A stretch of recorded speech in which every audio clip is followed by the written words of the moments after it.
এটা আল্লাহ পাকের অসীম দয়া যে আমরা যদি দুনিয়ার প্রত্যেকটা কাজ মুহাম্মদ সাল্লাল্লাহু আলাইহি ওয়াসাল্লামের তরিকা এবং পদ্ধতিতে করি, তাহলে প্রতিটা কাজ ইবাদত এবং নেকির মাধ্যম হিসেবে গণ্য হবে। সকালবেলা উঠেছেন, ঘুম থেকে উঠলেন, উঠে দোয়া পড়লেন। কি দোয়া পড়লেন? আলহামদুলিল্লাহিল্লাযী আহিয়ানা বা'দা মা আমাতানা ওয়া ইলাইহিন নুশুর। মাশাআল্লাহ। ঘুমানোর সময় কি পড়েছিলেন? আল্লাহুম্মা বিসমিকা আমুতু ওয়া আহইয়া। অথবা আরো কিছু আমল আছে আপনি করতে পারেন চাইলে, যেমন সূরা মুলক তেলাওয়াত করতে পারেন। ফজিলত, আপনাকে কবরের আযাব থেকে বাঁচানো হবে ইনশাআল্লাহ। আপনি আয়াতুল কুরসি তেলাওয়াত করতে পারেন।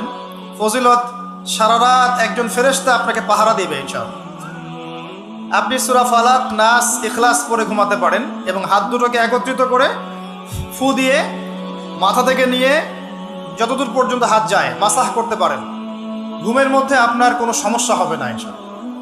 ঘুমের মধ্যে অনেক সময় প্রবলেম হয় না? দুঃস্বপ্ন দেখে মানুষ, ভয় পায়, অস্থির হয়ে পড়ে। অনেকে বলে বোবা ধরা, বলে না যে বোবায় ধরেছে, মানে আপনি চেতনা এসেছে কিন্তু আপনি নড়তে পারছেন না, এমন হয় না? হয়নি কখনো জীবনে? আচ্ছা, মাসাহ করলে এটা হবে না ইনশাআল্লাহ। তারপরে 33 বার সুবহানাল্লাহ, 33 বার আলহামদুলিল্লাহ, 34 বার আল্লাহু আকবার। এরপর দোয়া পড়লেন, ঘুমিয়ে গেলেন। এছাড়াও সূরা কাফিরুন পড়তে পারেন, কুল ইয়া আইয়ুহাল কাফিরুন। আপনাকে আল্লাহ পাক শিরক থেকে বাঁচাবে ইনশাআল্লাহ। আর আমার সবচেয়ে পছন্দের একটা আমল আছে ঘুমানোর সময়, চেষ্টা করি কোনো রাত্রে যেন বাদ না যায়। আপনারাও চেষ্টা করবেন কোনো রাতে যেন এই আমলটা অন্তত বাদ না যায়। আলী রাদিয়াল্লাহু আনহু বলতেন যে যার সামান্য বিবেক বুদ্ধি আছে তার জন্য শোভা পায় না যে সে এই আমলটা না করেই ঘুমিয়ে যাবে। সেটা কি? সূরা বাকারার শেষের 3টা আয়াত তেলাওয়াত করবে। সূরা বাকারার শেষের 3 আয়াত অথবা 2 আয়াত পড়বেন, একই ফজিলত ইনশাআল্লাহ। কি ফজিলত? সারা রাত নফল নামাজ পড়লে যে নেকিটা পেতেন, আপনি এটা পড়ে ঘুমিয়ে গেলে ইনশাআল্লাহ সেই নেকি পেয়ে যাবেন। যদি আপনার নিয়াত থাকে তাহাজ্জুদের, ইনশাআল্লাহ আপনি পেয়ে যাবেন। এই যে কাজগুলো করে ঘুমালেন, আপনি 3 ঘন্টা বা 6 ঘন্টা ঘুমিয়েছেন, এই যে পুরো সময়টা আপনি ঘুমিয়েছিলেন, এই পুরো সময়টার জন্য আপনার আমলনামায় নেকি লেখা হবে।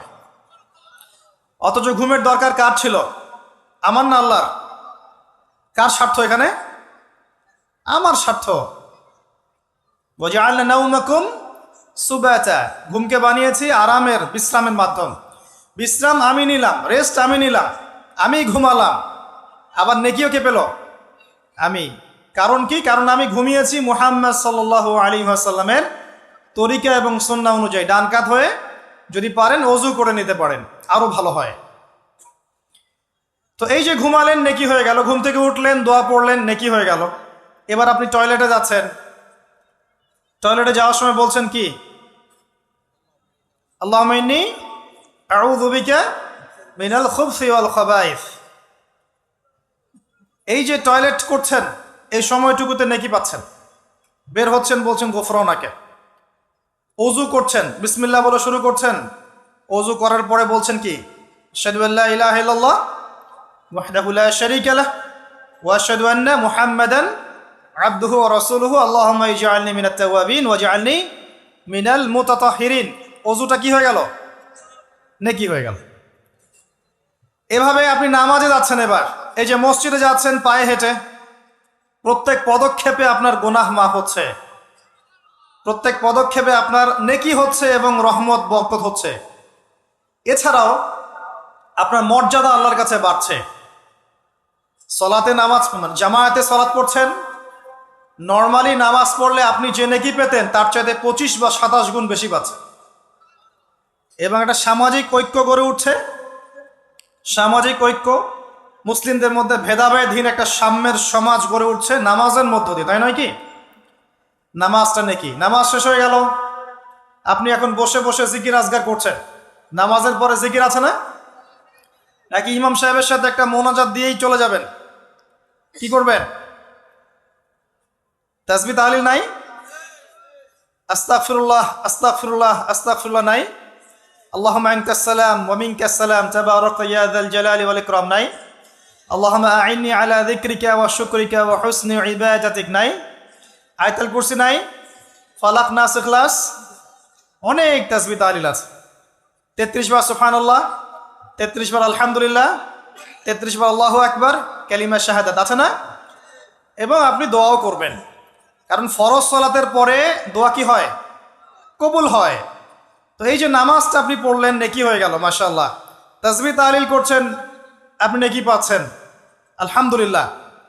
এরপরে আপনি কোথায় যান? হয় পড়াশোনা করতে যান, অথবা আপনি স্কুল কলেজে যাচ্ছেন, অথবা মাদ্রাসায়, অথবা বাসায় পড়াশোনা করেন, অথবা ব্যবসায় যান, চাকরিতে যান, প্রশাসনের কাজে যান, রাষ্ট্রের কাজে চলে যান, এই তো করেন। দিনটা এভাবে শুরু হয় না? এখন যদি পড়াশোনার সেকশনে আপনি যান, স্টুডেন্ট হন আপনি, এবং আপনার পড়াশোনার উদ্দেশ্য যদি হয় যে আমি জ্ঞান অর্জন করব, এই উদ্দেশ্যে এই জ্ঞানকে কাজে লাগিয়ে আমি দিনের খেদমত করব, এই জ্ঞানটাকে কাজে লাগিয়ে কি করব? দিনের উপকার করব, দিনের খেদমত করব, মানুষের উপকার করব, জাতির, দেশের, আপনার উম্মার, জনগণের কল্যাণ করব, ভালো কিছু করব। আপনার এই জ্ঞান অর্জনটা কি হবে জানেন? ইবাদত, এবং এটা বড় ইবাদত। আমলের চেয়ে ইলমের মূল্যটা বেশি। আল ইলমু ক্বাবলা আল কওলি ওয়াল আমাল, কথা কাজের আগে হচ্ছে জ্ঞান। আর যারা মাদ্রাসায় পড়বেন এই উদ্দেশ্যে যে আমি এই জ্ঞান অর্জনের মধ্য দিয়ে উম্মাকে সংস্কার করব, নিজে দিন জানবো, মানুষকে দিন প্রচার করব, এবং দিনের প্রচার প্রসার প্রতিষ্ঠায় আমি আমার জায়গা থেকে ভূমিকা রাখবো। আমি মুহাদ্দিস হব, মুফাসসির হব, আমি ইনশাল্লাহ বড় আলেম ফকি হব। অহংকার করব না, মানুষকে সঠিক দিনটা জানানোর জন্য, আল্লাহর সন্তুষ্টির জন্য আমি দিন শিখব। ইবাদত হবে না? এবং তার মর্যাদা এত বেশি হবে, এত বেশি হবে। নবী সাল্লাল্লাহু আলাইহি ওয়াসাল্লাম বলেছেন, সাধারণ মানুষের উপরে নবী সাল্লাল্লাহু আলাইহি ওয়াসাল্লামের যে মর্যাদা, ইবাদত গুজারদের উপর আলেমের সেই মর্যাদা। এবং এই জ্ঞান অর্জন করতে গিয়ে আপনি যখন পা ফেলছেন, বাড়ির থেকে বের হচ্ছেন, আপনার পায়ের নিচে ফেরেশতারা সম্মানের পাখা বিছিয়ে দিবে। এমনকি আসমান জমিনের সমস্ত সৃষ্টি, এই গর্তের মধ্যে যে পিপিলিকা আছে, পিঁপড়া, এবং সমুদ্রের নিচে যত মাছ আছে, সমস্ত প্রাণী ওই আলেমের জন্য ইস্তেগফার করতে থাকে, ক্ষমা প্রার্থনা করতে থাকে। এই ফজিলত অন্য কোথাও পাবেন না। এমনকি যতক্ষণ সে ইলম অর্জনের পথে আছে, সে আল্লাহর রাস্তাতেই আছে, ফি সাবিলিল্লাহ, সে কাজ করছে। আপনি যদি জেনারেল লাইনেও পড়াশোনা করেন, কিন্তু আপনি চিন্তা করছেন আমি এই পড়াশোনা দিয়ে দেশের, জাতির, উম্মার, মানবতার কল্যাণে কাজ করব, দিনকে এগিয়ে নিব। একজন মেডিকেল ডক্টর, তিনি দিনের খেদমত করতে পারেন না? একজন ইঞ্জিনিয়ার, তিনি দিনের খেদমত করতে পারবে না? একজন ভালো সৎ পুলিশ অফিসার পারবে না? পারবে না? একজন ভালো সেনাবাহিনীর মেজর জেনারেল পারবে না? একজন সামাজিক নেতা পারবে না? একজন এমপি মন্ত্রী পারবে না? একজন পলিটিশিয়ান উম্মার খেদমত করতে পারবে না? সবাই সবার জায়গা থেকে পারবে। আল্লাহ এমনভাবে দিনটাকে সৃষ্টি করেছে। ইসলাম এত প্রশস্ত একটা দিন যে মানুষ বিভিন্ন জায়গায় থাকবে, সে তার জায়গায় থেকেই দিনের খেদমত করতে পারবে ইনশাআল্লাহ। একজন শিক্ষক পারবে না দিনের খেদমত করতে? একজন ভালো অর্থনীতিবিদ পারবে না? সবাই পারবে। শুধু প্রয়োজন কি জানেন? দিনটা বোঝা, নিজের উপর আমল করা, এবং দিন প্রতিষ্ঠার ফিকির থাকা। একজন ডক্টরের কাছে রুগী আসছে, প্রত্যেকটা রুগী দেখছেন, দেখার সময় খালি বলছেন যে ভাই 5টা ওয়াক্ত নামাজটা ঠিক মতো পড়েন, আপনার শরীর ভালো, রিপোর্ট খুব ভালো আছে, মাঝে মাঝে একটু রোজা রাখেন। ডাক্তারের কথা শুনবে না রুগী? শুনবে না? একজন মানুষ, মনে করেন member, chairman, whoever he is, সে তার এলাকার নেতা, তো মানুষের মধ্যে জনকল্যাণমূলক কাজ করছে, শীত বস্ত্র বিতরণ করছে, রাস্তাঘাট নির্মাণ করছে, করার সময় মানুষকে বলছে যে এই যে দিলাম, এটা আল্লাহর রিজিক, তোমাদেরকে দিলাম, তোমরা আল্লাহর ইবাদত করো। বলা যাবে না? দিনের খেদমত করা যায় না? শুধুমাত্র দরকার নিয়াত। কি দরকার? নিয়াত, এবং জানা যে আমার কাজের প্রতিদানটা কি। এই যে আমি কাজগুলো করছি, এর প্রতিদান হচ্ছে আল্লাহ পরকালে আমাকে জান্নাত দিবেন। ইনশাআল্লাহ। দুনিয়াতে আমি কি পাই না পাই সেটার হিসাব পরে, পরকালে আল্লাহ পাক আমাকে জান্নাত দিবেন ইনশাআল্লাহ। এভাবে আপনি আপনার জীবনের প্রতিটা কাজকেই ইবাদত বানাতে পারেন। ওয়ামা খালাকতুল জিন্না ওয়াল ইনসা ইল্লা লিয়াবুদুন। নাস্তিকদের কথা জবাব পেয়েছেন? এটা অন্য ধর্মের ক্ষেত্রে প্রযোজ্য, যে শুধু ইবাদত বন্দেগী বা পূজা অর্চনা তারা যেটা করে এটাই ইবাদত বলে গণ্য হয়, কিন্তু ইসলামের মধ্যে প্রতিটা কাজই ইবাদত বলে গণ্য হয়, যদি আপনি প্রতিটা কাজ নবী সাল্লাল্লাহু আলাইহি ওয়াসাল্লামের তরিকা এবং সুন্নত মোতাবেক করতে পারেন। আমার কথা কি বোঝা যাচ্ছে ভাই? আলহামদুলিল্লাহ। এবার ধরেন আপনি বাসায় ফিরে আসলেন, মাঝখানে জোহরের নামাজ পড়েছেন, আসরের নামাজ পড়েছেন জামাতে, জামাত যদি ছুটে যায় বাসায় জামাত করেছেন, বা আপনার অফিসে জামাত করেছেন, ব্যবসা প্রতিষ্ঠানে জামাত করেছেন, অথবা একাই হয়তো পড়তে বাধ্য হয়েছেন, পড়েছেন, নামাজ পড়েছেন। নামাজ পড়ার পরে আপনি সন্ধ্যায় বাসায় ফিরে আসলেন। বাসায় ফিরে আমরা কি করি? পরিবারকে সময় দেই না? ওখানে খাওয়া দাওয়া করি, গল্প গুজব করি, পরিবারকে সময় দেই। এখন অবশ্য এই সময় দেওয়ার প্রবণতা কমে যাচ্ছে, সবার হাতে হাতে এখন স্মার্টফোন। একটা বাসায় 10টা জগৎ, আর একটা বাসায় 10টা মেম্বার, 10 জনের 10টা ফোন, 10টা আলাদা আলাদা পৃথিবী একটা বাসার মধ্যে। আগে ওই যে টেলিভিশন ছিল না, এখন তো টেলিভিশন উঠে যাচ্ছে, তাই না? আগে যখন টেলিভিশন ছিল, টেলিভিশন কিন্তু ড্রয়িং রুমের মধ্যে ছিল, মনে আছে? মানে বাসার সব মেম্বার একসাথে বসে টিভি দেখতো। এখানে কিন্তু অশ্লীলতার পরিমাণটা একটু কম ছিল, চাইলে যে কোনো চ্যানেল সে দেখতে পারবে না, পারবে? পারবে না। এখন ঘরে ঘরে স্মার্টফোন, ও যা ইচ্ছা তাই করতে পারে। আমরা হয়তো মনে করছি বাসা থেকে টিভি সরিয়ে দিয়েছি, একটা জিহাদ করেছি, মাশাল্লাহ। ওই টিভি সরিয়ে যে ঘরে ঘরে আবার একটা জেনার মেশিন ঢুকিয়ে দিয়েছি, এটা বুঝতে পারছি না। তো এই যে পরিবারকে সময় দেয়া, এটা কিন্তু ইবাদত। পরিবারের খোঁজ খবর নেয়া, স্ত্রীর সাথে কথোপকথন করা, পরিবারের সমস্যাগুলোকে ডিল করা, একসাথে খেতে বসা, একসাথে এক দস্তরখানায় খেতে বসা, প্রয়োজনে বড় প্লেট নেওয়া, প্লেটের চারপাশে সবাই মিলে খাবে, এটাও সুন্নাহ। এতে করে মহব্বত বাড়বে, খাবারে বারাকা হবে। আমরা কিন্তু এগুলো পালন করি না, সংস্কৃতি নাই আমাদের মধ্যে, চর্চা নাই। বাচ্চা কাচ্চা থেকে সময় দেই না। বাচ্চা কাচ্চাকে পিতা মাতা সময় না দিলে এই বাচ্চা কার কাছে মানুষ হবে? কাজের বুয়ার কাছে মানুষ হবে, তাই না? অথবা ডে কেয়ার সেন্টারে মানুষ হবে। তো এই কার কার কাছ থেকে ভদ্রতা শিখবে? সে তো তাদের মানসিকতাতেই গড়ে উঠবে। তো বাচ্চা কাচ্চাদেরকে সময় দেয়া, পরিবারের সদস্যদেরকে সময় দেয়া ইবাদত। নবী করিম সাল্লাল্লাহু আলাইহি ওয়াসাল্লাম তার স্ত্রীর কোলে মাথা রেখে শুয়ে থাকতেন, ইবাদত। মাথা রেখে শুয়ে তিনি কোরআন তেলাওয়াত করতেন। আমরা যারা বৈবাহিক জীবনে আছি, কখনো করেছি? মাশাআল্লাহ। কয়বার করেছেন? বেশি করতে যায় না, বেশি করতে গেলে আবার সমস্যা আছে। সবকিছুর একটা কি আছে? লিমিট আছে। বেশি করতে গেলে ব্যক্তিত্ব কমে যাবে, তখন দেখবেন আপনার উপর খবরদারি করছে। ভারসাম্য বজায় রাখতে হবে। যাই হোক, এমনকি তিনি বলেছেন, আয়েশা রাদিয়াল্লাহু আনহা তিনি বলেছেন যে আমি যে গোশতের টুকরাটা খেতাম, নবী সাল্লাল্লাহু আলাইহি ওয়াসাল্লাম ওইখানেই মুখ দিতেন যেখানে আমি ছিঁড়েছি। এবং রাতের বেলা দৌড় প্রতিযোগিতা করেছেন স্ত্রীর সাথে। প্রথমবার আয়েশা রাদিয়াল্লাহু আনহা জিতেছিলেন, পরে কয়েক বছর পর তিনি তাকে হারিয়ে দিয়েছেন, দিয়ে বলেছেন, আয়েশা আমি তোমাকে আজকে হারিয়ে দিলাম।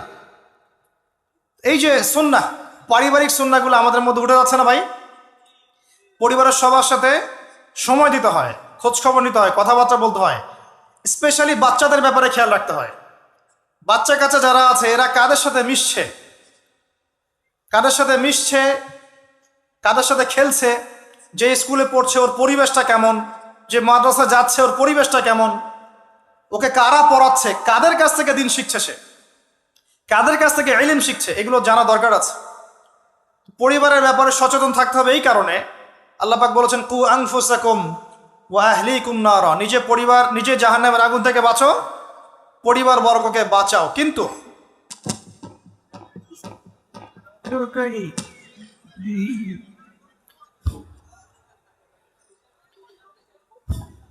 এখানে একটা কথা আছে যে সবার পরিবার কিন্তু একরকম হবে না। হয়তো স্ত্রী কথা শুনবে না, পিতা মাতা কথা শুনবে না, সন্তান সন্ততি কথা শুনবে না।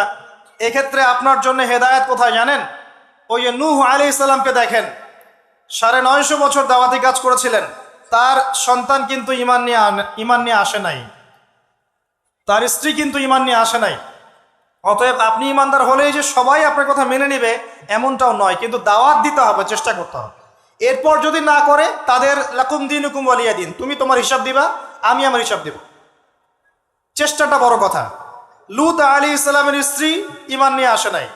আবার ফেরাউনের ঘরে দেখবেন ইমানদার মহিলা পাবেন, আছে না? ফেরাউনের ঘরে ইমানদার মহিলা থাকতে পারে। আজকে আমরাও দেখি বাংলাদেশের প্রেক্ষাপটে পরিবারের কর্তারা অনেকেই ফেরাউনের মতো আচরণ করেন, কিন্তু স্ত্রীরা মাশাআল্লাহ ইমানদার।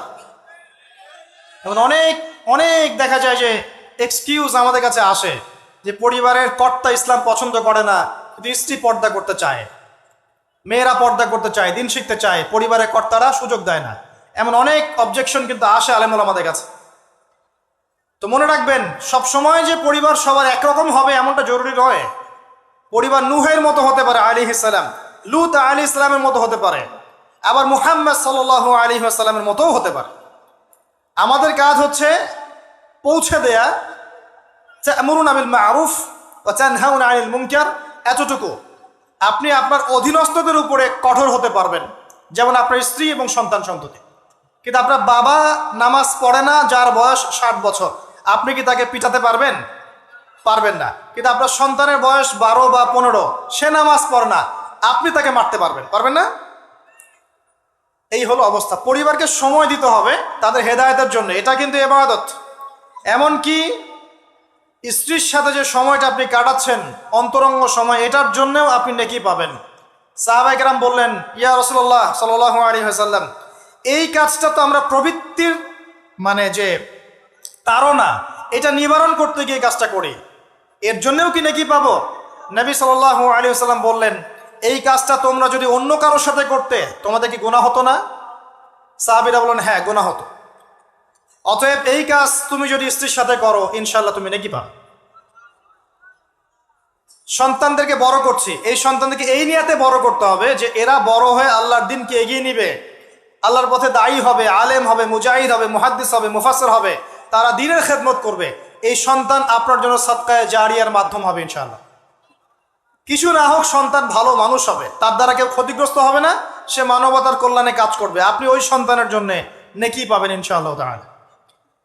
এই যে আপনার পুরো জীবন, শুরু থেকে ঘুম থেকে নিয়ে একেবারে পরিবার, সমাজ, রাষ্ট্র পরিচালনা পর্যন্ত প্রত্যেকটা কাজ যদি কোরআন এবং সুন্নাহর অনুকূলে হয় এবং নবী সাল্লাল্লাহু আলাইহি ওয়াসাল্লামের সুন্নাহ পদ্ধতিতে হয়, পুরো জীবনটাই আপনি নেকি পাচ্ছেন আলহামদুলিল্লাহ।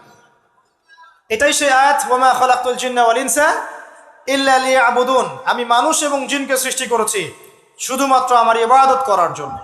এবার আসেন, আল্লাহ পাক যখন আমাদেরকে সৃষ্টি করেননি তখন কি ছিল? কারা ছিল পৃথিবীতে? সর্বপ্রথমে কারা ছিল?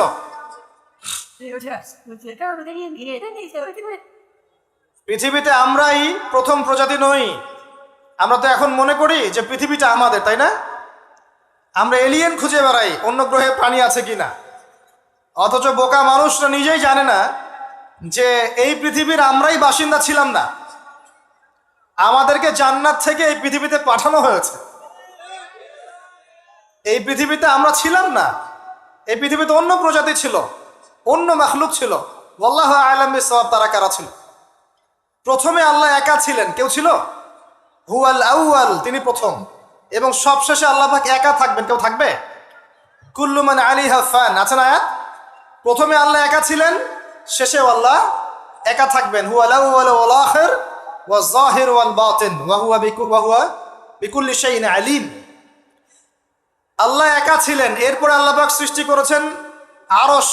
আরশ মানে আল্লাহ পাক বিশাল সৃষ্টির মধ্যে সবচেয়ে বড় সৃষ্টি হচ্ছে আরশে আজিম। এই আরশে আজিমের নিচে আল্লাহ পাক ছায়া দিবেন কিয়ামতের মাঠে। কয় শ্রেণীর ব্যক্তিকে? 7 শ্রেণী না 6 শ্রেণী? কয় শ্রেণী?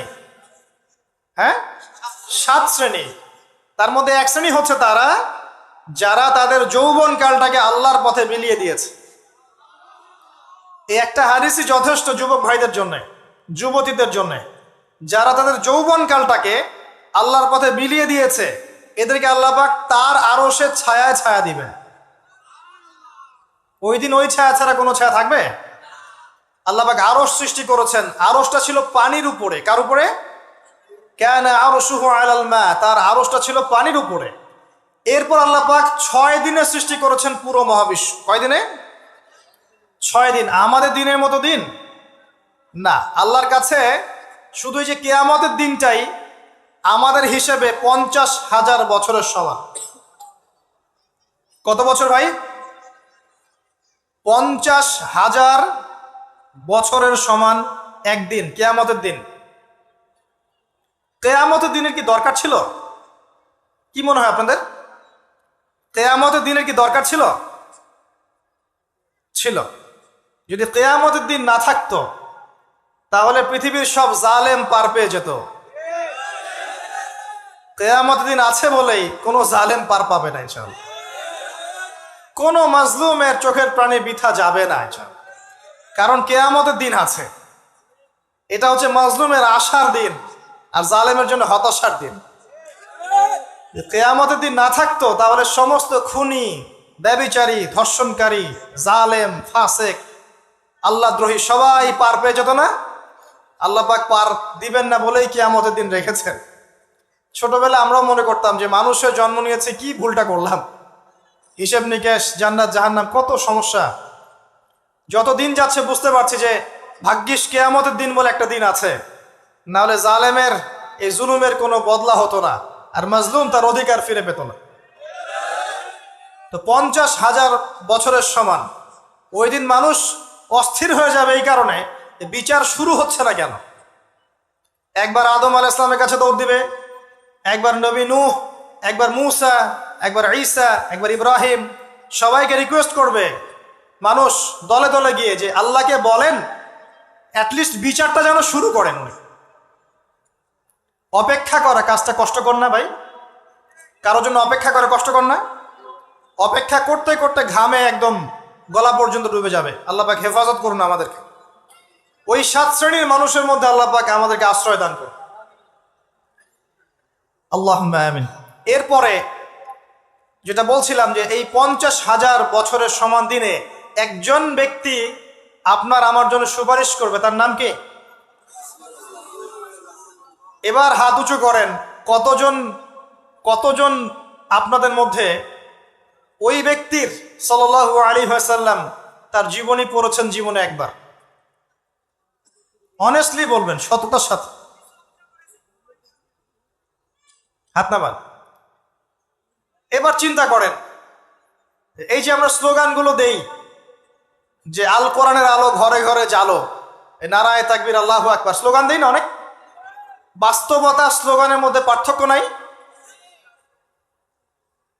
যখন আপনি দেখবেন প্রতিটা যুবক বা প্রত্যেক ব্যক্তি আমাদের সমাজের মধ্যে নবী সাল্লাল্লাহু আলাইহি ওয়াসাল্লামের জীবনী সম্পর্কে ভালো ধারণা রাখে, কোরআনুল কারীম মাশাআল্লাহ তেলাওয়াত করতে জানে, কোরআনের অর্থ বোঝার চেষ্টা করে, মাশাআল্লাহ হকপন্থী আলেম ওলামাদের কাছে যায়, আত্মশুদ্ধি অর্জন করে, হালাল খায়, পারিবারিক আদর্শ সুন্দর করে গড়ে তোলার চেষ্টা করে, ন্যায়ের পথে তাকে অন্যায় করে না, তখন অটোমেটিকলি কোরআনের আলো ঘরে ঘরে জ্বলবে না? তাহলে মূল কাজটা কি আইওয়াশ এবং শোডাউন করা, না মূল কাজ করা? মূল কাজটা কি? আমরা কিন্তু মূল কাজটা করতে চাচ্ছি না, বা মূল কাজটাকে আমরা ততটা গুরুত্ব দিচ্ছি না যতটা যৌগিক বিষয়গুলোকে গুরুত্ব দিচ্ছি। আর এই কারণে দীর্ঘদিন থেকে দেখছি যে উম্মার অবস্থা মোটামুটি অপরিবর্তনীয় আছে, বরং দিন দিন ডে বাই ডে আস্তে আস্তে অধঃপতন হচ্ছে। আপনি হয়তো প্রশ্ন করতে পারেন আমার দিকে আঙ্গুল তাক করে, কে বললো আপনাকে অধঃপতন হচ্ছে? আমরা তো দেখছি উন্নতি, অগ্রগতি আর প্রগতি। আমি বিনয়ের সাথে বলবো আর 10টা থেকে 20টা বছর অপেক্ষা করেন। 5 বছর আগে বিনয়ের সাথে বলেছিলাম যে 10 বছর অপেক্ষা করেন, কাগজের টাকা বলে কিছু থাকবে না। আস্তে আস্তে সোসাইটি ওইদিকে যাবে এবং এগুলো কোনোটাই অ্যাক্সিডেন্টলি অটোমেটিকলি হচ্ছে না, এর পিছনে একটা মাস্টার মাইন্ড কাজ করছে। পুরো বিশ্বের পিছনে একটা মাস্টার মাইন্ড কাজ করছে। একটা সভ্যতা চাচ্ছে সারা বিশ্বের মানুষ ওর দাস হয়ে থাক, এবং তাদের এক একটা এজেন্ডা আস্তে আস্তে বাস্তবায়িত হচ্ছে। এবং মাশাআল্লাহ আমরাও হালুয়া রুটি এবং সেমাই খাচ্ছি, মাশাআল্লাহ আমরাও খাচ্ছি খোরমা, জিলাপি, হালুয়া, রুটি, সেমাই, এগুলো আমরাও খেয়ে যাচ্ছি মাশাআল্লাহ। আল্লাহ পাক আমাদের হৃদয়ের চোখগুলো যেন খুলে দেন, আল্লাহুম্মা আমিন। ক্যাশলেস সোসাইটি চায় তারা, ক্যাশলেস সোসাইটি, মানে সোসাইটির মধ্যে কোনো ক্যাশ থাকবে না, ডিজিট থাকবে, খালি ডিজিট। খালি কলা কিনবেন, আপনি 40 ডিজিট পাস করে দিবেন, এন্ড কলাওয়ালা 40 ডিজিট পেল, ওর দরকার এখন ধরেন মাছ, ও 40 ডিজিটের মাছ কিনবে। মাছওয়ালার দরকার মনে করেন চাল, ও 40 ডিজিটের চাল কিনবে। ডিজিট ঘুরবে, খালি সংখ্যা খালি ঘুরতে থাকবে হাত থেকে হাত। এমন একটা মানি আপনাদেরকে দিবে, এমন একটা মুদ্রা দিবে আপনাদেরকে, যে মুদ্রা ধরতেও পারবেন না, পকেটেও রাখতে পারবেন না। এখন তো ধরতে পারেন, পকেটে রাখতে পারেন, একটা সময় আসবে মুদ্রা ধরতেও পারবেন না, পকেটেও রাখতে পারবেন না। এবং এগুলোর মান তারা নিয়ন্ত্রণ করবে। যখন দেখবে যে আপনার মধ্যে তাওহীদ বেশি আছে, ইসলামের চেতনা বেশি আছে, দ্বীনের ফিকির বেশি, ইসলাম ইসলাম করছেন, আপনার মান কমে যাবে টাকা। যদি দেখে আপনার মধ্যে দাসত্ব আছে, ওরা যা বলছে আপনি সামিআনা ওয়া আতা'না বলছেন, ইয়েস স্যার করছেন, আপনি উন্নতি, অগ্রগতি, প্রগতি পাবেন। হ্যাঁ, যারা এগুলো লঞ্চ করছে তারা আবার তাদের সম্পত্তিগুলোকে গোল্ড এবং সিলভারে কনভার্ট করছে অলরেডি। দেখেন বড় বড় ওদের ব্যাংকগুলোকে দেখেন, সব গোল্ড এবং সিলভারে কনভার্ট করছে। ওই ইসরায়েলের দিকে তাকিয়ে দেখেন, ও তার সমস্ত সম্পত্তিগুলোকে, বেশিরভাগ সম্পত্তিগুলোকেই সাস্টেইনেবল গোল্ডের কনভার্ট করছে। ও আমাদের মতো বোকা নয়। শোনেন কেমন বোকা নয়, বিগত 70 বছরে মুসলিমদের নাকের ডগার উপরে বসে 4টা যুদ্ধে মুসলিমদেরকে পরাজিত করে দিয়েছে ইসরায়েল। বিগত 70 বছরে ওরা প্রথমে ব্রিটেন, তারপরে আমেরিকার হাত ধরে বিশ্বের এমন একটা জায়গায় এসেছে যে এই জায়গা থেকে তারা বিশ্বের পলিটিক্স, ইকোনমিক্স, মিডিয়া, প্রযুক্তি, ফাইন্যান্স সব নিয়ন্ত্রণ করার শক্তি অর্জন করেছে অলরেডি। আপনি ভাবছেন করবে? অনেকে মনে করে এটা ভবিষ্যৎ বক্তা মনে হয়। আমি বলছি যে বর্তমান সম্পর্কে আপনি খবর রাখেন না বলেই বর্তমানকে আপনার ভবিষ্যৎ মনে হচ্ছে। এটা বর্তমান, এটা ভবিষ্যৎ না। ভবিষ্যতে তো সে সারা বিশ্বকে রুল করবে ইনশাআল্লাহ তাআলা। না হলে তো সে মাসিহুদ দাজ্জালের ফলোয়ারই হতে পারবে না। আর দাজ্জাল তো সারা বিশ্বকে শাসন করবে এবং তাকে ফলো করবে জিউসরাই। তবে হ্যাঁ, এটা আমরা জানি কোরআন এবং হাদিস থেকে আলহামদুলিল্লাহ যে ওদের এই দমন, পীড়ন, জুলুম এবং শাসনটা চিরস্থায়ী হবে না ইনশাআল্লাহ। এটা একটা সাময়িক সময় জুড়ে থাকবে, এরপরে আল্লাহ পাক পৃথিবী থেকে এটাকে সরিয়ে দিবেন ইনশাআল্লাহ। কিভাবে সরাবেন? ওই যে লোহিত সাগরে আল্লাহ পাক যেমন করে বনু ইসরাইলকে ধাওয়া করছিল ফেরাউনের বাহিনী, মনে আছে? লোহিত সাগরে আল্লাহ পাক ফেরাউনের বাহিনীকে একত্রিত করেছেন, ডুবিয়ে দিয়েছেন, দেন নাই? আল্লাহ পাক সেম সুন্নাহ অ্যাপ্লাই করেছেন প্যালেস্টাইনের ক্ষেত্রে। আল্লাহ পাক সমস্ত জালেমদেরকে ওখানে একত্রিত করেছেন ধ্বংস করার জন্য। সেম সুন্নাহ, এটা হবে ইনশাআল্লাহ আযজা ওয়া জাল। আমরা জানি এটা সরে যাবে পৃথিবী থেকে। তারপরে এমন একটা যুগ আসবে যে যুগে ইনশাআল্লাহ আযজা ওয়া জাল একজন নবী সারা বিশ্ব পরিচালনা করবেন। একজন নবী, তার নামে ঈসা ইবনে মারইয়াম, এবং তার অনেক আগেই আমাদের ইমাম আল মাহদি তিনি ইন্তেকাল করবেন। মনে রাখবেন, শেষ জামানার সবচেয়ে ভাইটাল চরিত্র ইমাম মাহদি নয়। শেষ জামানার সবচেয়ে ভাইটাল চরিত্র হচ্ছে ঈসা ইবনে মারইয়াম। ঈসা ইবনে মারইয়াম সবচেয়ে ভাইটাল চরিত্র, কারণ তিনি জেরুজালেম থেকে সারা ওয়ার্ল্ডে ইসলামী খেলাফা কায়েম করেন এবং 40 বছর, এই 40 সংখ্যা এক্স্যাক্টলি 40 না আরো বেশি আল্লাহ ভালো জানেন, পৃথিবী জুড়ে ইসলামের অনুশাসন বজায় থাকবে ইনশাআল্লাহ। একটা কাঁচা বাড়ি, একটা পাকা বাড়ি আপনি পাবেন না যেখানে আল্লাহর কালিমা প্রবেশ করবে না, জুলুম বলে কিছু থাকবে না ইনশাআল্লাহ। যা দেখছেন আপনি এখন ওয়ার্ল্ড ওয়াইড যে দাপট, দেখে মনে হচ্ছে বিশ্ব এদের কোনো অস্তিত্বই বিশ্বে থাকবে না। এখন সারা বিশ্ব থেকে তাকিয়ে আপনার কাছে মনে হচ্ছে মাশাআল্লাহ, NATO, United Nations, world bank, এইটা সেটা, বিশ্ব যে কি হচ্ছে সারাদিন। শুক্র গ্রহ আমার, একজন বলছে না শুক্র গ্রহ আমার, একজন মিসাইল তৈরি করছে, আর একজন প্রতিরক্ষা ব্যবস্থা করছে। ওয়ার্ল্ড অ্যাফেয়ার্স পড়লে মনে হয় যে ওয়ার্ল্ডটা এদেরই, কিন্তু আল্লাহ রাসূল সাল্লাল্লাহু আলাইহি ওয়াসাল্লাম বলছেন যে বিশ্বটা আস্তে আস্তে আস্তে আস্তে তার ধ্বংসের দিকে যাচ্ছে। এইটা চিরস্থায়ী হবে না এবং একে অপরের সাথে কলিউশন করে এরা শেষ হয়ে যাবে। মুসলিমদের উপর দমন পীড়ন যেমন বাড়বে, ঠিক একইভাবে আল্লাহ রাব্বুল আলামিন মুহাম্মদ সাল্লাল্লাহু আলাইহি ওয়াসাল্লামের বংশধরদের মধ্য থেকে একজন ইমামকে বের করে নিয়ে আসবেন। তিনি ইনশাআল্লাহ আযজা ওয়া জাল মুসলিমদেরকে নিয়ে এই জুলুমের বিরুদ্ধে দাঁড়িয়ে যাবেন। পরে যখন মাসিহুদ দাজ্জাল বের হবে, তাকে তিনি হত্যা করতে পারবেন না, কারণ তাকে এত বেশি ক্ষমতা দেওয়া হবে যে মুসলিমরা তার সাথে পেরে উঠবে না, তখন আল্লাহ পাক ঈসা ইবনে মারিয়ামকে পাঠাবে, সবচেয়ে ভাইটাল ক্যারেক্টার। এবং তিনি এই প্যালেস্টাইনের বাবে লুদ নামক জায়গায় মসিহুদ দাজ্জালকে হত্যা করবে ইনশাআল্লাহ আযজা ওয়া জাল। আমাদেরকে বিশ্ব নেতারা এখন বোঝায় যে বিশ্বের শেষ নাই, এই পৃথিবী জয় করার পর আমরা মঙ্গলে গিয়ে থাকবো, তারপর শুক্রে, তারপর শনিতে, তারপর বৃহস্পতিতে, তাই না? মাইন্ডসেটটা এমন তৈরি করেছে না? কিন্তু বাস্তবতা হচ্ছে এই মহাবিশ্বই ধ্বংস হয়ে যাবে। এই পৃথিবী তো ধ্বংস হবেই, মহাবিশ্ব ধ্বংস হয়ে যাবে। তবে পৃথিবী ধ্বংসের আগে আল্লাহ পাক ঈসা ইবনে মারিয়ামের হাতে সারা বিশ্বে ইসলামী খেলাফা কায়েম করবেন ইনশাআল্লাহ।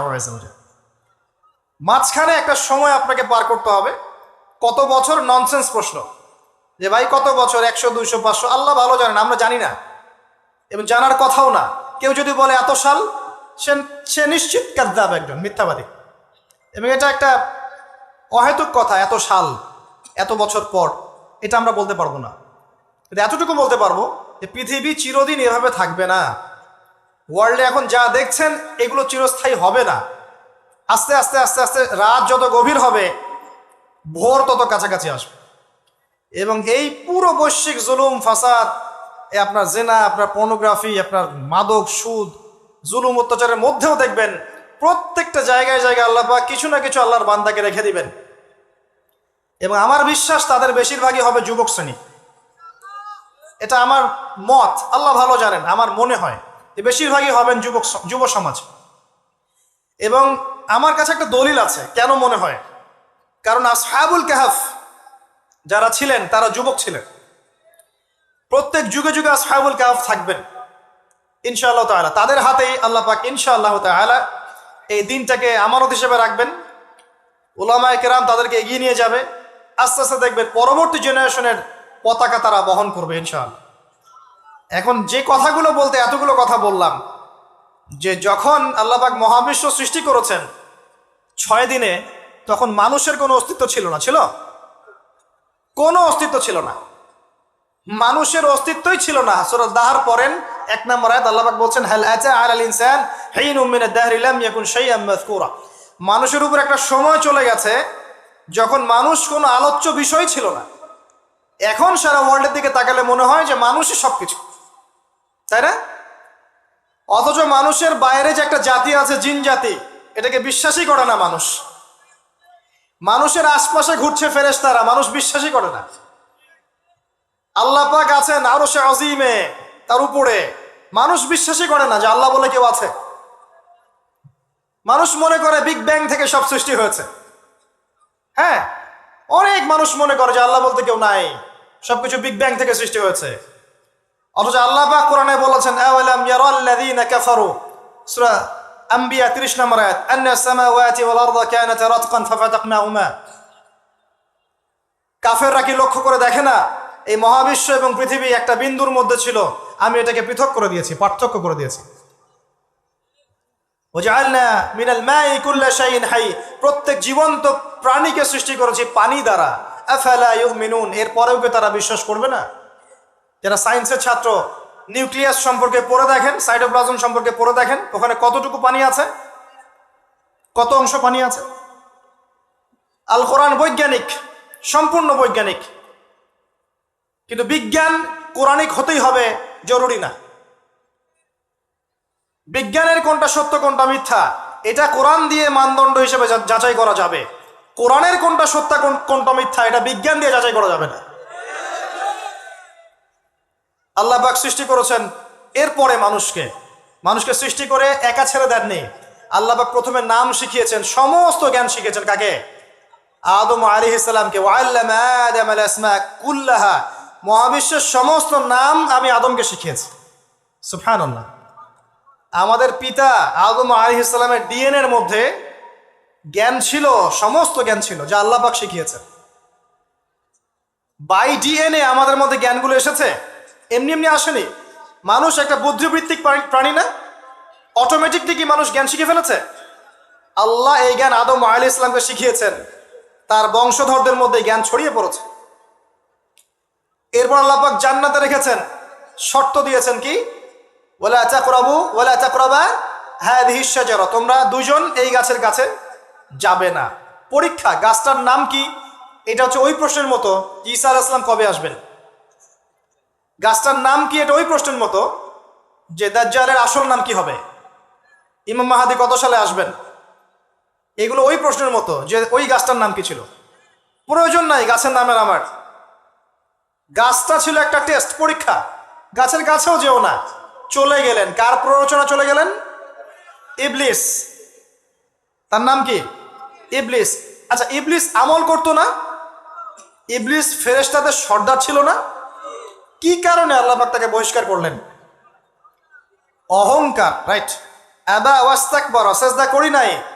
খলাকতানি মিন নার ওয়া খলাকতাহু মিন তিন, আমাকে সৃষ্টি করেছেন কি দিয়ে? আগুন। তাকে সৃষ্টি করেছেন মাটি। এটাকে বলে আত্ম অহংকার, ইগো।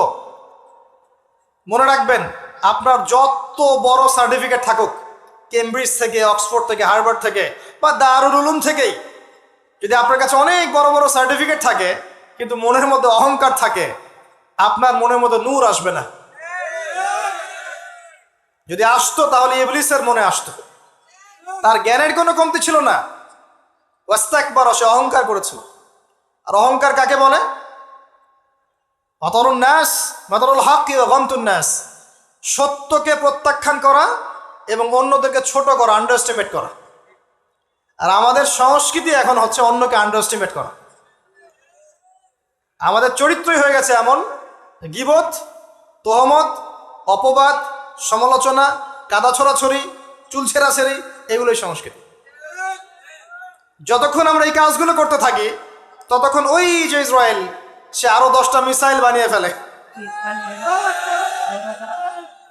এই জন্যই বলি যে আমরা মাঝে মাঝে জিলাপি খাই, খোরমা খাই, আর তারা তাদের কাজের দিকে এগিয়ে যায়।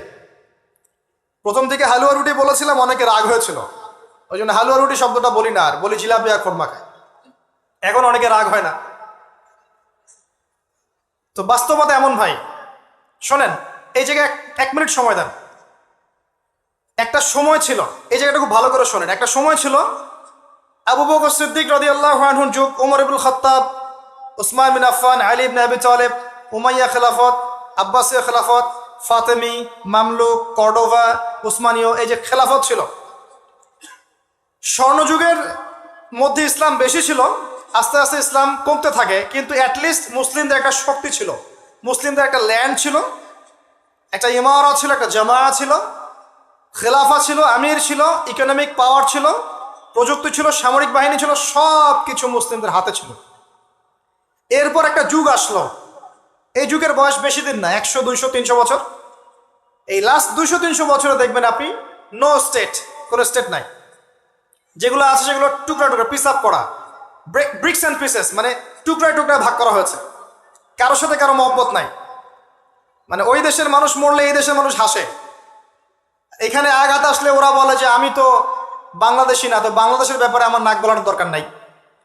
তারপরে যদি সিরিয়ায় কেউ বোম মারে, পাকিস্তানের কেউ বলে ওরা তো সিরিয়ার মানুষ, আমাদের সাথে কি সম্পর্ক। প্যালেস্টাইনে কেউ মা বোনদের ইজ্জত নিলে ইরাকের মানুষ বলে যে ওরা তো প্যালেস্টাইনের, আমরা তো ইরাকের।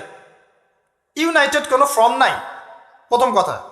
না কোনো ইউনাইটেড নেশন, না কোনো খেলাফা, না আমির, না সবার মাঝে একটা হৃদ্যতা, না ইকোনমিক কোনো বেস, না স্বতন্ত্র মিডিয়া প্রযুক্তি, স্বতন্ত্র সিস্টেম, স্বতন্ত্র political system, economic system, media, প্রযুক্তি, আপনার সমরাস্ত্র, ওভারঅল যে বিষয়গুলো আমাদের ছিল স্বর্ণযুগে, এগুলো লাস্ট 200-300 বছরে অনেকটা কমে গেছে।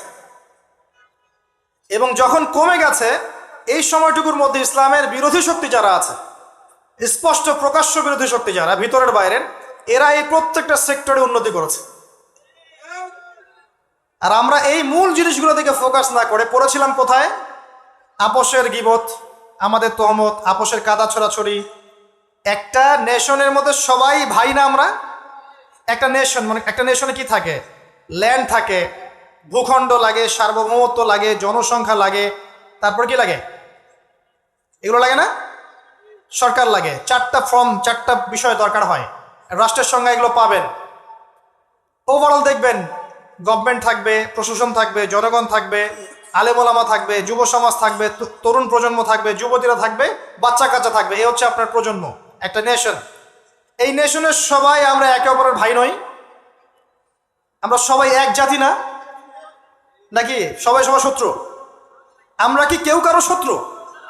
আমরা সবাই সবাই ভাই না? আমরা সবাই কিন্তু একটা জাতি। খেয়াল করে দেখেন এখন এই এক জাতির কনসেপ্টটার মধ্যে কত ভাটা পড়েছে।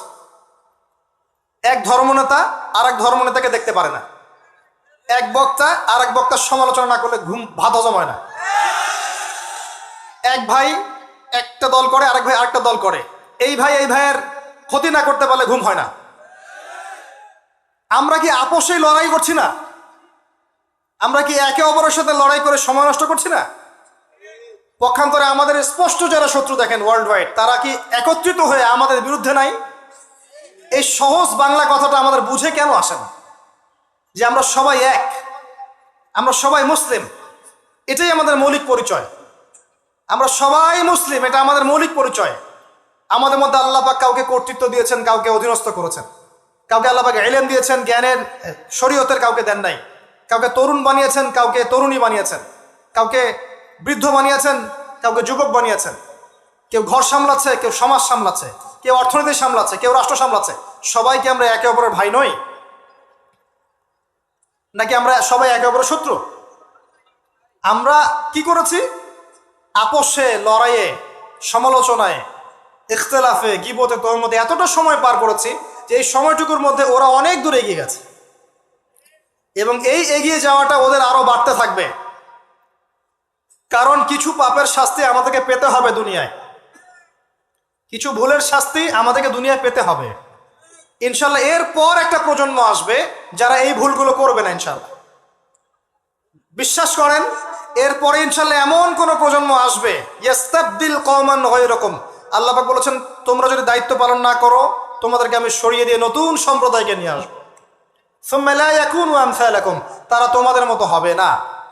আল্লাহ পাক এরপরে এমন জেনারেশন নিয়ে আসবেন ইনশাআল্লাহ, দেখবেন তারা সবাই তাওহীদপন্থী হবে, তারা সুন্নতপন্থী হবে, তারা হালাল খাবে, হারামে যাবে না, তারা পারিবারিক আদর্শ ঠিক রাখবে ইনশাআল্লাহ। তাদের যুব সমাজকে দেখবেন আল্লাহর জন্য নিজের জীবন কোরবানি করার জন্য প্রস্তুত থাকবে। দেখবেন তাদের তরুণদের সাথে প্রবীণদের একটা সুন্দর সুন্দর সমন্বয় থাকবে। তরুণ থেকে নেতৃত্ব দেবে প্রবীণরা, দেখবেন তরুণরা এগিয়ে যাবে। দেখবেন তারা ছোট ছোট বাচ্চারা এক একটা ডিনামাইট হয়ে গড়ে উঠবে ইনশাল্লাহ। অপেক্ষা করতে থাকেন, সময় আসবে এক সময় ইনশাল্লাহ, হতাশ হবেন না। মাঝখানের এই সময়টুকুতে প্রথম কাজ হচ্ছে পরিস্থিতি বোঝা, মৌলিক কাজগুলোর দিকে ফোকাস করা, এবং যে কাজগুলো মৌলিক নয়, গৌণ কাজ, এগুলোর দিকে বেশি ফোকাস না করা, মূল কাজের দিকে ফোকাস করা। মূল কাজ হচ্ছে সবাই আমরা ভাই ভাই, আপোষে ঐক্যবদ্ধ থাকতে হবে। বা ঐক্যবদ্ধ থাকার জন্য সবাইকে নতুন দল খোলার দরকার নাই, খালি মন থেকে বিশ্বাস করে নেন যে সে আমার ভাই, ব্যাস। খালি মন থেকে মনে করে নেন যে সবাই আমার ভাই, দেখবেন মনের মধ্যে ঐক্য হয়ে গেছে। ঐক্যটা মনের ব্যাপার, ঐক্যটা মনের ব্যাপার, এটা কিন্তু ফিজিক্যাল বিষয় নয়। মন থেকে বিশ্বাস করে নেন যে আমরা যারা তাওহীদপন্থী আছে, মুসলিম আছি বাংলাদেশের, সবাই আমরা ভাই। এমনকি বিশ্বের যারা আছে, যারা নির্যাতিত নিপীড়িত, ওরা আমার উম্মার বাইরে কেউ না, ওরা আমার উম্মারে অন্তর্ভুক্ত। চিন্তা জগতে পরিবর্তন আনেন, মৌলিক কাজে আসেন, পড়াশোনা করেন। খালি নারায়ে তাকবীর আল্লাহু আকবার স্লোগান দিলে আর আল কোরআনের আলো ঘরে ঘরে জ্বালো স্লোগান তুলে আইওয়াজ শোডাউন করলে সব হবে না। বেসিক জায়গায় এসে পড়াশোনা করেন, তরুণ সমাজকে পড়াশোনা করান, ভালো কিছু পড়ান। যারা জেনারেল লাইন থেকে উঠে আসছে এদেরকে ভালো কিছু পড়ান। যারা মাদ্রাসায় পড়ছে প্রয়োজনে, যদি প্রয়োজন হয় তাদের সিলেবাসে কিছু সংস্কার করেন, পুরো এগিয়ে নেন। উভয়ের মাঝে একটা সমন্বয় সৃষ্টি করেন, ওলামায়ে কেরামের মাঝে ঐক্যের চেষ্টা করেন, আপোষে বিভক্তির চেষ্টা করবেন না। যারা হিংসা, গীবত, তমত, সমালোচনার সংস্কৃতি লালন করে ওদেরকে এড়িয়ে যান, ওইদিকে ভ্রুক্ষেপও করবেন না। একটা সেকেন্ড ওদিকে ভ্রুক্ষেপ করবেন, আপনি এক সেকেন্ড পিছিয়ে যাবেন, এগিয়ে যান। তরুণ সমাজ আজকে পর্নোগ্রাফিতে আসক্ত, মাদকে আসক্ত, জুয়া খেলছে, মেয়ে নিয়ে ফুর্তি করছে, টিকটক প্রজন্ম হয়ে গেছে, সারাদিন সেলফোন নিয়ে পড়ে থাকে, কিচ্ছু বোঝে না জীবনের উদ্দেশ্য কি। এদেরকে আল্লাহর দিকে ফেরান, নামাজের দিকে ফেরান, দিনের মেহনত বাড়িয়ে দেন, মসজিদগুলো আবাদ করেন, মাদ্রাসাগুলো গড়ে তোলেন, স্কুল কলেজ নির্মাণ করেন। আমাদের পরবর্তী প্রজন্মের বাচ্চা কাচ্চাদেরকে এমনভাবে পড়াশোনা করান আগামী বিশ্বকে ওরা চ্যালেঞ্জ করতে পারে। আমাদের প্রশাসনে যারা আছে তাদেরকে স্বাধীনভাবে কাজ করতে দেন, ন্যায়পরায়ণের সাথে কাজ করতে দেন। ন্যায় প্রতিষ্ঠা করার সুযোগ তাদেরকে দেন। যারা তাদের উপরে আছেন তাদের মধ্যে ইসলামকে ঢুকিয়ে দেন, আল্লাহর ভয় ঢুকিয়ে দেন, তাকওয়াকে ঢুকিয়ে দেন। তাদের সাথে দ্বন্দ্বে লিপ্ত হবেন না। একটা রাষ্ট্রের মধ্যে অরাজকতা সৃষ্টি করে রাষ্ট্রের কোনো কল্যাণ হয় না, বরং রাষ্ট্রেরও ক্ষতি হয়। এমন কিছু করতে যাবেন না যাতে করে একটা রাষ্ট্রের জনগণ সরকারের বিরুদ্ধে বিদ্রোহ করা শুরু করছে, এমন কিছু করতে যাবেন না। করতে গেলে উপকারের চেয়ে ক্ষতি বেশি হয়ে যাবে। বরং সৎ কাজের আদেশ, অসৎ কাজের নিষেধের মধ্য দিয়ে কাছে ডেকে ভালোটা বোঝান, এতটুকু দায়িত্ব আপনার। ফাযাক্কির ইন নাফাআতিদ যিকরা ফাযাক্কির লাস্তা আলাইহিম বিমুসাইতির। আল্লাহ যদি তৌফিক দেন, আল্লাহ যদি কবুল করেন, দেখবেন এই মানুষগুলোর মধ্য থেকে উমর রাদিয়াল্লাহু আনহুর মতো মানুষ বের হয়ে যাবে ইনশাআল্লাহ। মনে রাখবেন, উমর ইবনুল খাত্তাব রাদিয়াল্লাহু আনহু অস্ত্র হাতে নিয়ে নবীকে হত্যা করার জন্য বের হয়েছিলেন। আল্লাহ পাক সেই মানুষকে কবুল করে ইসলামের দ্বিতীয় খলিফা বানিয়েছেন, সুবহানাল্লাহ। তো সবার প্রতি সুধারণা রেখে দিনের দাওয়াত সব মহলে পৌঁছে দেওয়ার চেষ্টা করেন। আল্লাহ যদি কবুল করেন, ইসলামকে যদি সঠিকভাবে প্রেজেন্ট করতে পারেন, তারা যদি বুঝতে পারে, দেখবেন তাদের দ্বারা এমন খেদমত সম্ভব যা আমার দ্বারা সম্ভব না। এটাই আমাদের দায়িত্ব, এতটুকুই। আল্লাহ পাক আমাদেরকে কথাগুলো বোঝার তৌফিক দান করুন, আমিন। আল্লাহ পাক বর্তমান বিশ্বের প্রেক্ষাপটটা বোঝার তৌফিক দান করুন। আমাদের উম্মার মধ্যে আল্লাহ পাক ঐক্য দান করুন। আমাদের মধ্যে আল্লাহ হৃদ্যতা, ভালোবাসা দান করুন। আমরা যে একে অপরের ভাই, এই কনসেপ্টটা বোঝার তৌফিক দান করুন। আল্লাহ পাক অন্যায় এবং জুলুমকারীদের বিরুদ্ধে আমাদেরকে দাঁড়ানোর তৌফিক দান করুন।